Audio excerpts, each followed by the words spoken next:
Hello, thanks for joining the channel.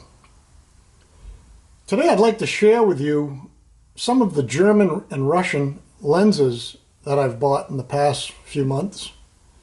I became enamored of these German and Russian lenses, reading different reviews on Facebook and YouTube. And when I started looking for them, I couldn't believe how inexpensive they were. And when I started using them, I couldn't believe how fabulous they were. If you saw my last video that I did, it was on my latest vert lens. This is a Schneider 200mm f4.8. Not in the best condition, but I only paid $40 for it. And in the other video, I explained how I had to fix the threads on the front so that we could use the hood. And I also explained that I had an issue with the aperture adjustment to be used with this adapter. In this case, that's the DKL to Micro Four Thirds adapter. I also have DKL to Sony E adapters for use on my Sony cameras. So anyways, that was the one that I just recently received for a whopping $40. I made this little case. I had this knockoff case kicking around. So I put all my German and Russian lenses in it. And this is what we got. We got 3 Schneiders and that 200mm. We have a 28mm, which is just in amazing condition for the age and again for the price. This is a beautiful, beautiful lens. There is not a speck of dust in it. There is nothing. It is just basically like brand new.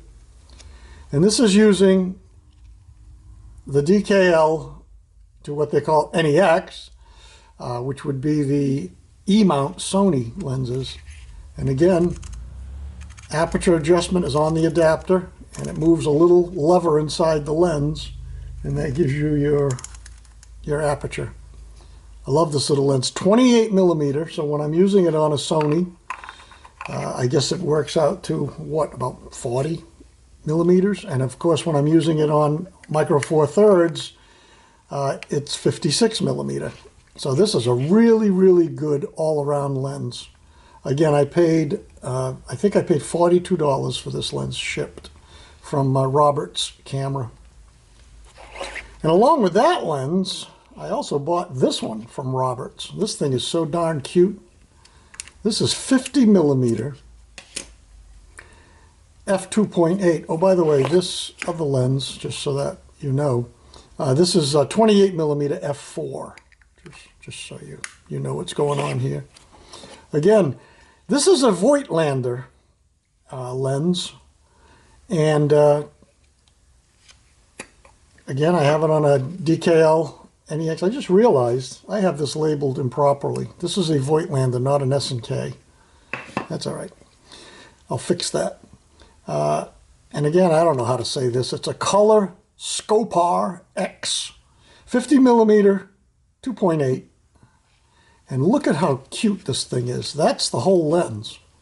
Here's your focus.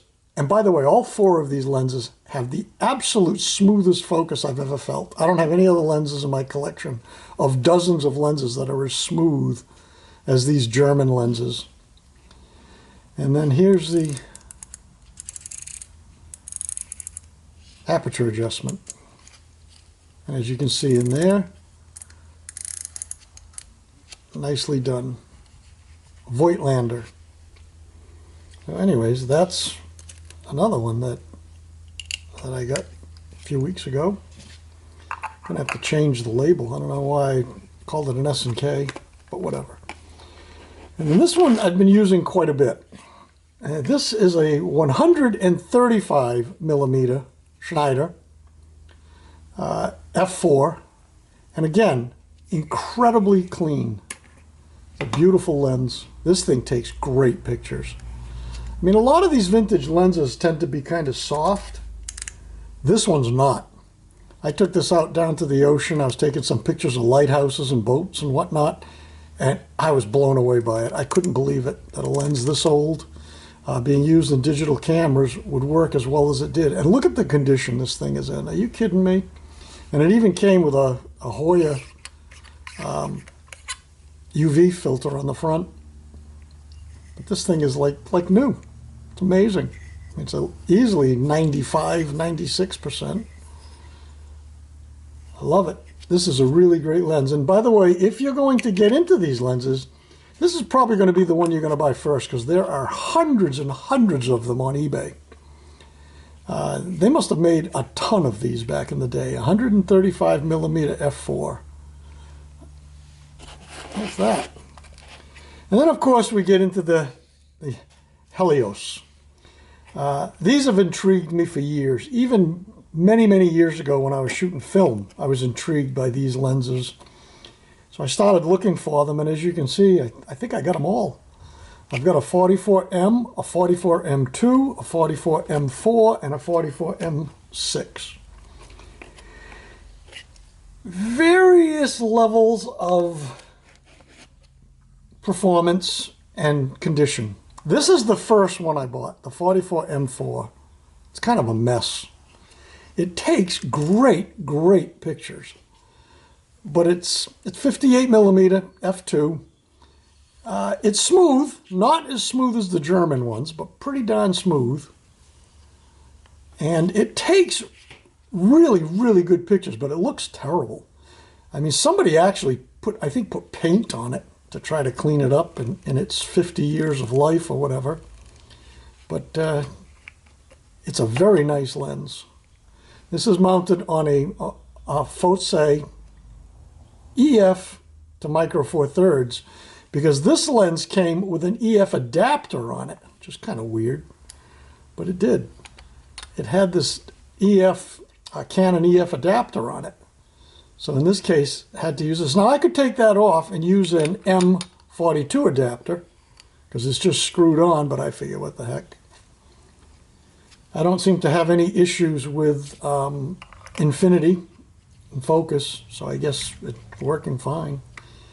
But I don't use it that often. I use it, just to play around with. The M2, this one, is a much older one, and I don't know if you can hear that on the microphone. It's a little loose. This is a screw mount, an M42 mount. And again, excellent, excellent glass. Takes fabulous pictures. Just a joy. Yeah, this is a good lens. But it does rattle, but doesn't seem to affect how it performs. So if you buy a vintage lens and it's got, a little weirdness like this, don't worry about it. This one's been used, there's no question about it, but it's still amazingly smooth. And then we've got the 44M.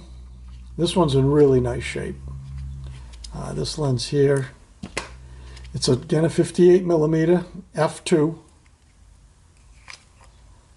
And I have it on another micro four thirds. The focus on this one is very, very smooth, but really short. I mean, that's the whole swing of focus, is not even quite, not a revolution, but it seems short to me. And then your aperture.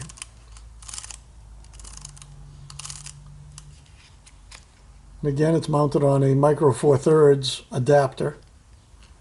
I find these lenses work really well on the micro four thirds stuff. And again, 58 millimeter is going to put you into about 116 millimeter. But that's okay, that works. Now, my go-to is this one. This 44M6, I've been using it on my Sony A7 Mark II. What a lens this thing is. This thing is just fabulous. This thing takes some amazing pictures. They almost shock me when I put them on the computer. I come back from, a trip or whatever, and I look at these pictures and I go, wait a minute, how could that be from a lens that's this old? Fabulous. Smooth. Nice and clean. This is a really, really nice lens. I think any of these Helios lenses that you buy, you're going to be happy. I don't think, if you want to start out, just, find something that, obviously doesn't have haze and balsam separation and fungus. You don't want any of that. None of these had that. Even this old Balmer lens didn't have any of that, which was kind of surprising. But yeah, nice lenses. So that's my collection so far of German and Russian glass. This is what I've got. As you can see, there's 2 more holes over here, so I guess I'm going to have to start looking around for something else. But anyways, I hope you enjoyed this little tour of one of my collections.